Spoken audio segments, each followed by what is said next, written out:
News, नव्या दिवसाची नवी बातमी। हडपसरमधील शिंदे वस्ती परिसरात दुचाकीवर आलेल्या टोळक्यानं एका तरुणावर हल्ला करून प्रचंड गोंधळ घातला। तसेच पार्किंग केलेल्या वाहनांची तोडफोड करून दहशत माजवल्याचा प्रकार घडला आहे। या घटनेमुळे परिसरात भीतीचे वातावरण पसरले होते। पोलिसांनी या प्रकरणी एकाला अटक केली आहे। एस सचिन कांबळे वय 20 राहणार हडपसर असे अटक करण्यात आलेल्याचे नाव आहे। याबाबत 44 वर्षीय व्यक्तीने हडपसर पोलीस ठाण्यात तक्रार दिली आहे। पोलिसांच्या माहितीनुसार तक्रारदार हे शिंदे वस्ती येथील SRA बिल्डिंग परिसरात थांबलेले होते। त्यावेळी दोन दुचाकीवर 5 ते 6 जणांचे टोळके त्या ठिकाणी आले।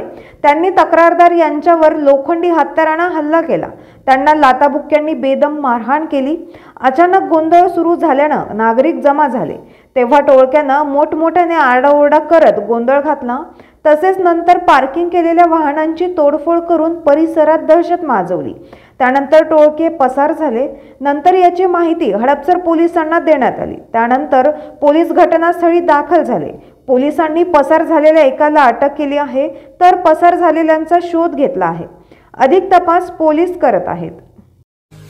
आपल्या परिसरातील महत्त्वाच्या बातम्या पाहण्यासाठी आजच नवप्रभात न्यूज चॅनलला YouTube वर सबस्क्राइब करा आणि बेल आयकॉन प्रेस करा।